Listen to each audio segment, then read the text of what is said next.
Welcome to the first part of my video series on obesity.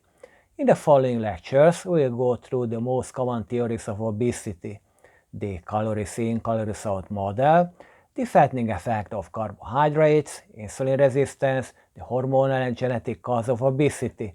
At the end of the third lecture, I will give you a brief overview of how these factors affect our body weight and how obesity can be treated efficiently. I know that many of you, and of course myself, have actually tried to lose weight by using the common advice, eat less, exercise more. This approach is based on the calories in, calories out model that is the most widely accepted view among healthcare professionals today. Does this method work in the long run? Not really. At the end, the pounds always come back. I've been there before, I know exactly how disappointing it feels. The traditional calorie counting method turned out to be completely useless. Caloric intake and energy expenditure definitely play an important role in the regulation of our body weight. However, these two factors cannot give a full explanation to our original question, what causes obesity?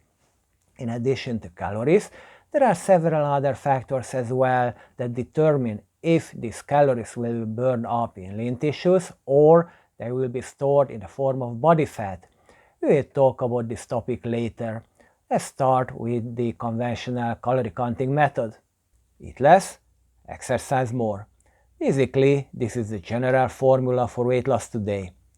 This whole idea is based on the calories in, calories out model. If your energy intake is less than your energy expenditure, you will lose weight. Conversely, if you consume more calories than you expend, you will gain weight. For the last 50 years, all the official dietary guidelines were based on the calories in, calories out model, which has been the dominant view in mainstream medicine. Let's take a closer look at this calories in, calories out model. Calorie counters often say that a calorie is a calorie. If that were the case, it wouldn't really make a difference whether you ate 100 calories of sugar or of cabbage, both would have the same effect on your weight. Calorie counters refer to the first law of thermodynamics, which states that energy can neither be created nor destroyed. Of course, the first law of thermodynamics is true, being one of nature's most fundamental principles. However, it is completely irrelevant to obesity. For example, the first law of thermodynamics can be applied if you are calculating the energy balance of your house. If the indoor temperature is constant, the energy supplied by the fuel, calories in, equals the total heat loss, calories out. On the other hand, living organisms are way more complex than a building with walls, a roof, windows, and a furnace. The term calorie is one of the most frequently used words these days. When I googled calories, there were over 290 million search results, which is remarkable. People are really concerned about their weight and ultimately the calories they consume. You may ask the question, what exactly does the term calorie mean?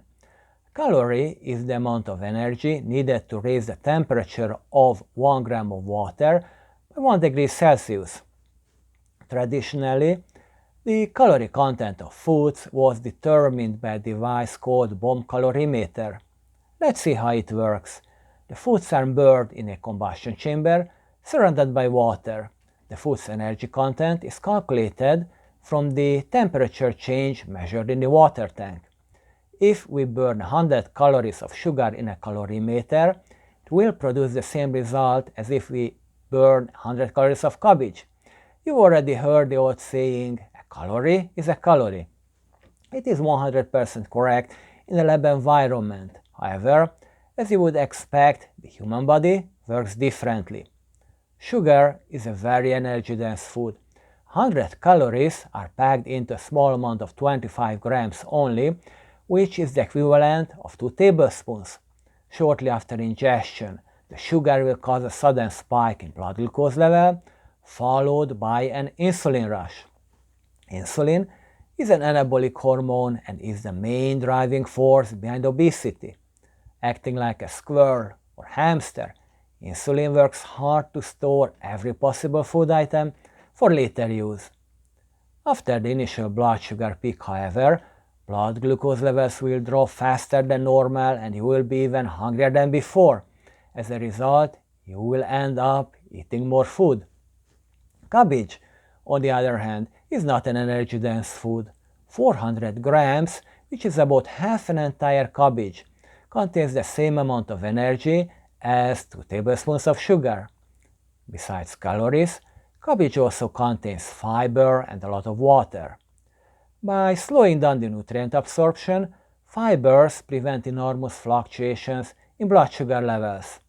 Since there are no sharp blood sugar spikes, insulin levels also remain stable. Fewer nutrients will be stored as fat. As we've seen in the previous example, it makes a huge difference what source the energy comes from. Fats, proteins, and carbohydrates are all metabolized differently. Even nutrients within the carbohydrate group such as glucose, fructose, sucrose, and starch have very different effects on our metabolism. We saw that not all calories are created equal. Some of them can make you obese, while others have just a minimal effect on your weight. The calories in, calories out model can't give you a satisfying answer to our most important question: what causes obesity? Over the centuries, people had various ideas of the causes of obesity. For a long time, carbohydrates were considered the main culprits. 200 years ago, French polymath Brillat-Savarin laid down the foundations of modern nutrition science. His famous book, The Physiology of Taste, has been continuously in print since 1825. In this work, the author examined the relationship between dietary habits and health. He also dedicated a whole chapter to obesity. We learn from his book that morbidly obese people existed even in the 19th century. He talks about a friend of his who was about 5 feet 2 inches tall but weighed 500 pounds. However, the most remarkable case Brillat-Savarin ever encountered was in New York. There was a large man sitting in a chair in the doorway of a cafe on Broadway. Savarin described his legs as, quote, stout enough to have sustained a church, unquote. The author listed 3 causes of obesity. First, there are individuals who were born with a predisposition to obesity. Now, this was long before the birth of the science of genetics. Starch is the second cause of obesity. All animals that live on starchy food become fat. Man is also subject to this common law. Starchy foods with added sugar are the most fattening ones. The author also noted that we never eat sweet things until the appetite is already satisfied. He pointed out that carbohydrates in beverages are as fattening as those in foods. Beer-drinking nations have, quote, huge stomachs, unquote. He also found that some Parisian beer drinkers grew big bellies since they could not afford wine. The third cause of obesity is excessive drinking and eating. The human race is the only one that eats without hunger and drinks without thirst. Animals simply don't do that. In the history of medicine, Brillat-Savarin was the first scientist who studied the underlying causes of obesity based on scientific principles. Although some of his findings are outdated, he identified 3 major risk factors that are associated with obesity: genetics, refined carbohydrates, and binge eating. Unfortunately, his warning about the fattening effects of carbohydrates has been forgotten during the last 2 centuries. Let me continue with the study of William Banting. Be careful not to confuse William Banting's name with the famous Canadian physician Sir Frederick Banting, who discovered insulin.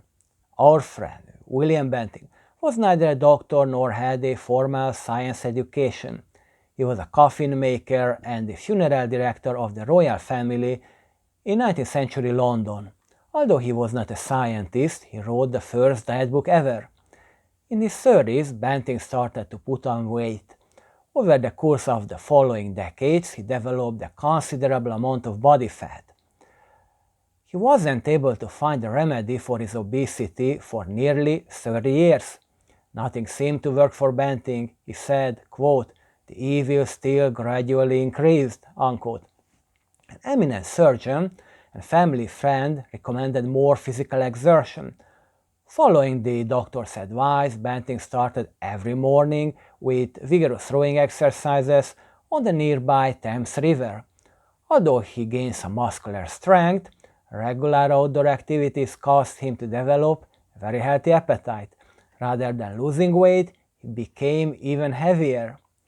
Banting was involved in other forms of physical exercise as well, such as walking, horseback riding. He tried alternative remedies, such as Turkish bath or sea air.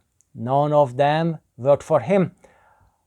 By 1862, Banting was so obese that he wasn't able to tie his shoes and had constant joint pains, ear and vision problems. Then, Banting came to the attention of a well-known surgeon, William Harvey, who prescribed a specific diet for him. Banting was told to refrain from bread, butter, milk, sugar, beer, and potatoes, which were the main elements of his diet. On the other hand, meat, fish, fruits, vegetables were allowed. His bread consumption was limited to 1 ounce per meal. As a result of the strict low-carbohydrate diet, Banting managed to lose 46 pounds in 1 year. He felt much younger and more energetic. The joint pains were gone. He had no more heartburn and he could tie his shoes again. His sight and hearing had greatly improved. Banting was amazed by the results. He authored a booklet entitled Letter on Corpulence addressed to the public, which is considered to be the first diet book. Banting approached the editor of The Lancet with the manuscript. The Lancet was one of the most prestigious medical journals at that time and still is today. However, the scientific community didn't take the former carpenter seriously. After Banting was turned down by the editor, he self-published the book, which finally became a bestseller and had multiple editions. By the 1870s, the expression "to bant" became synonymous with dieting. Many modern low-carbohydrate, high-fat diets are very similar to the Banting diet, and these schemes have lots of followers even today.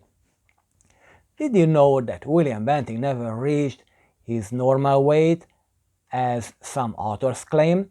From the obese category, BMI of 33, he went down to be overweight, BMI of 26. BMI means body mass index. This is the measure of the relationship between a person's weight and height. There are many pictures of William Banting available on the internet. If we take a closer look at the photo of his whole body, we will notice his strikingly enlarged abdominal fat deposits that remained after his alleged weight loss.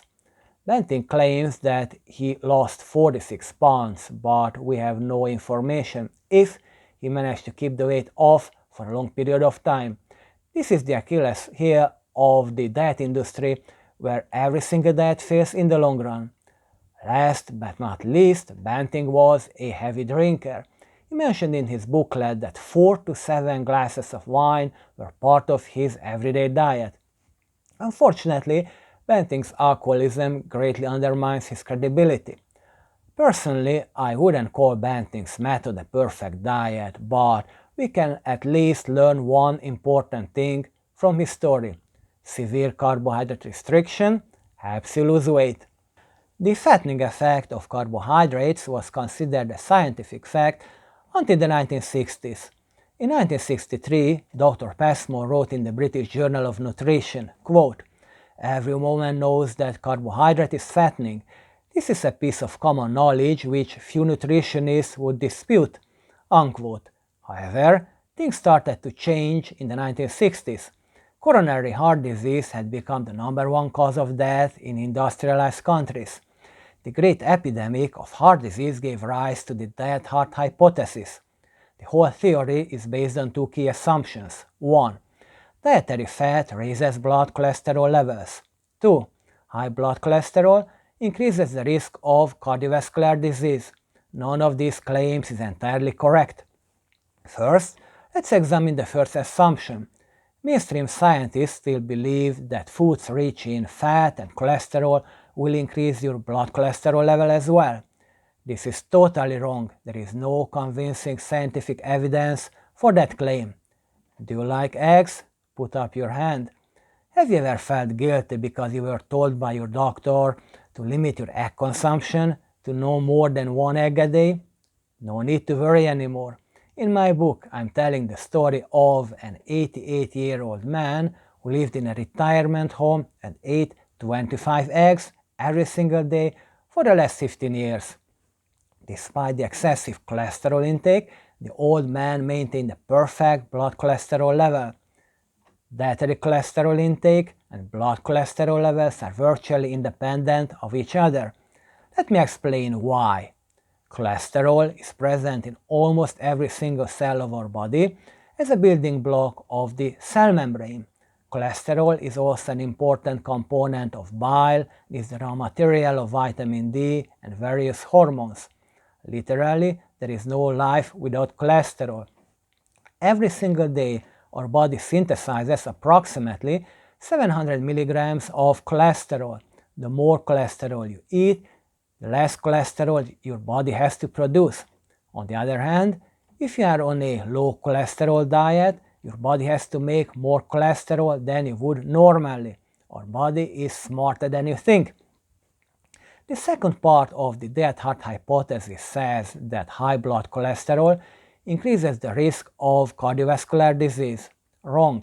Contrary to the widely held belief among doctors and researchers, there is no proof that high cholesterol by itself causes heart disease. Dr. Ove Ranskov of Denmark is one of the most prominent cholesterol skeptics today. He authored over 80 scientific papers critical of the dead heart hypothesis. Atherosclerosis is a disease in which plaque builds up inside your arteries.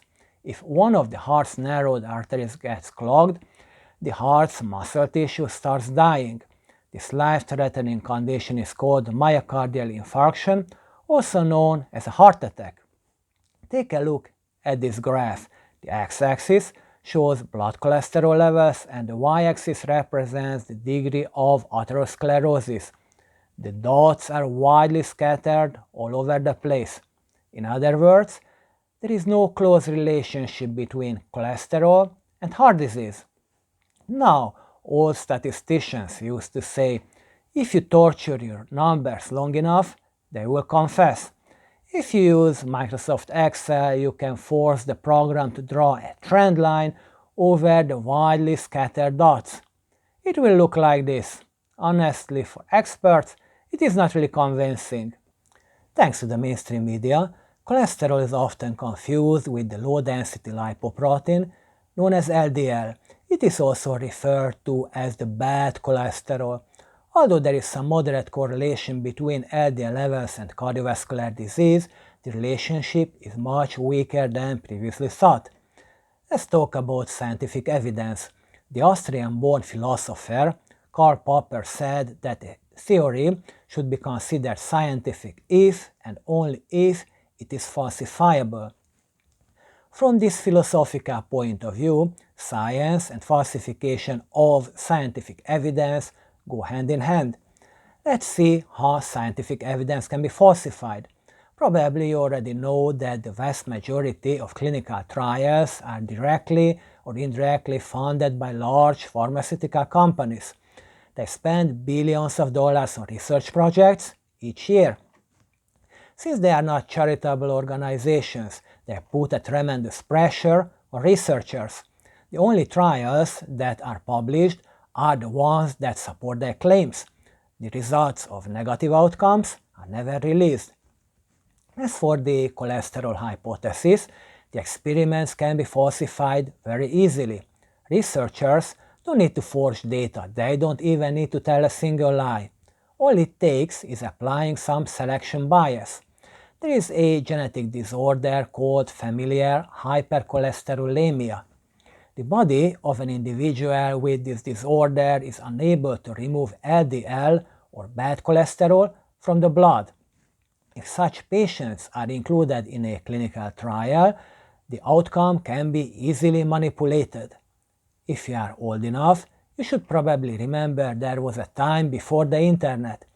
In those days, mainstream science and mainstream media owned the privilege and the monopoly of knowledge.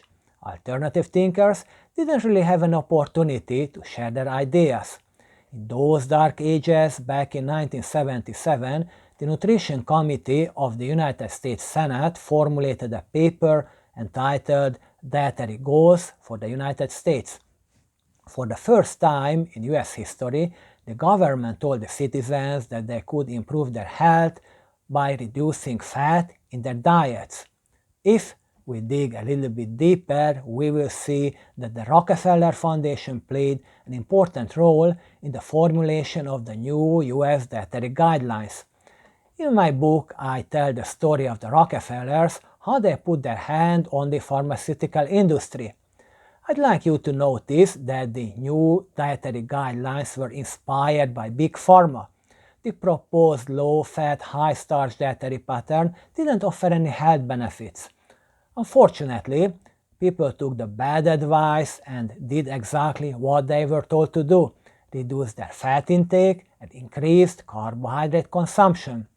It is no wonder that the new dietary guidelines coincided with the beginning of the largest obesity epidemic in human history.